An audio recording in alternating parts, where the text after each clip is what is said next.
Hello everybody, welcome to my training video. Today was a pretty successful day. I didn't push it too hard, still focusing on recovery and the short-term goal of doing lots of hanging. Ido Portal says that 7 minutes for 30 days is the challenge he recommended. I'm just trying to do as much as I can every day. I do some sets outside of the 3 here I record. Maybe about 6 minutes total. But I show you 3 of the 3 different ways I do the hanging. One out here on the tree, one inside, the different variations. Here is a new movement for me I got from watching Ido Portal's recent video of him training. It kind of hurt my head a little bit against the wall, but not too bad in general. The second half of the video here, I go through my nighttime stretching, and I do I've been altering it, or I do some of the movements that I would do throughout the day, and I just do kind of a theatrical one just for you guys at the end. So I'll talk through it so you know what I do throughout the day sometimes. And don't forget, like, comment, and subscribe. Just leave a like, leave a comment. It helped me out. Almost at 1,000 subscribers. So these are the hangs that I feel are really healing my shoulders. Very much enjoying them. I do them throughout the day. And yeah, feel it healing the shoulders. The challenge, Ido Portal suggested again, 7 minutes total a day for 30 days of hanging. So hanging can be at your own level. You don't even have to lift your feet up off the ground. Just holding on to a bar above your head takes some amount of effort and some amount of capability to even do that.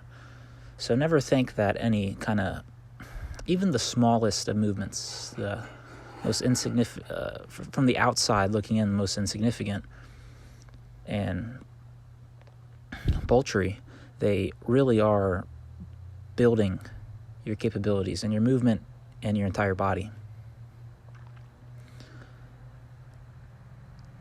So the hanging going very nice. I've very much enjoyed it.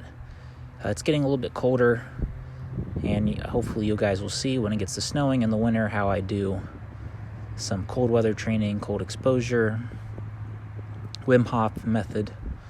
Wim Hof is a very good at breathing. If you want to get started into breathwork, which I highly recommend, I couldn't recommend myself Wim Hof method or yoga. Both are quite popular, quite useful, quite fun. If you're Western, I think Wim Hof might be right up your alley. So here I'm doing a crawl. A different variation, I saw some videos on YouTube of people doing it more like a push-up in between, which I do enjoy. It is a lot easier than staying very low to the ground all the time. I kind of struggled today with balance, not really sure why. Maybe because I haven't been doing too much of it due to my focus on hanging. But I think if I just do these small sets throughout my short-term goal after I come out of this hanging phase for this month or 30 days or so, however long I end up doing it, these short handstands and bridges I'll be doing will keep my skill up to the level I like it to be. It's been very nice training here. Even in the cold weather, it opens up more and different opportunities and variations that you might not get with the same indoor environment you might see if you go to a gym a lot or a studio or whatever. The variable and the chaos that comes from being out in the nature and the elements really can challenge your capabilities and make it more fun. It really has its, you should try it if you don't. switch up the environment that you train in. Getting out new and novel environments are very useful for expanding and helping your ability to learn. Whenever you see anything novel or learn anything new, your brain becomes more plastic, means it's more able to change and mold to the circumstances that you would like it to be. It releases brain-derived neurotropic factor, which is just the compound that scientists think that measures how much plasticity and learning your brain goes through. So doing some middle splits here. I'm feeling a good amount of progress from working a little bit, not my max range of motion, but a little bit shy of my max range of motion. So kind of the amount that I have a good amount of control in.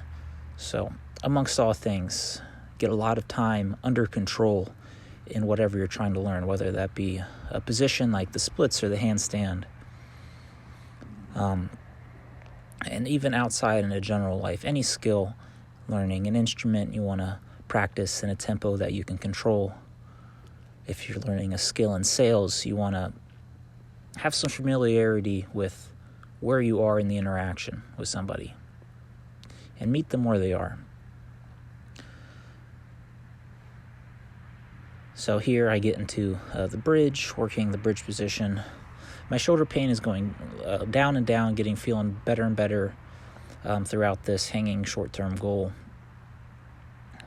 It's just getting less and less painful when I do a bridge. And I think very soon it'll just back to normal. It's less intense and less common.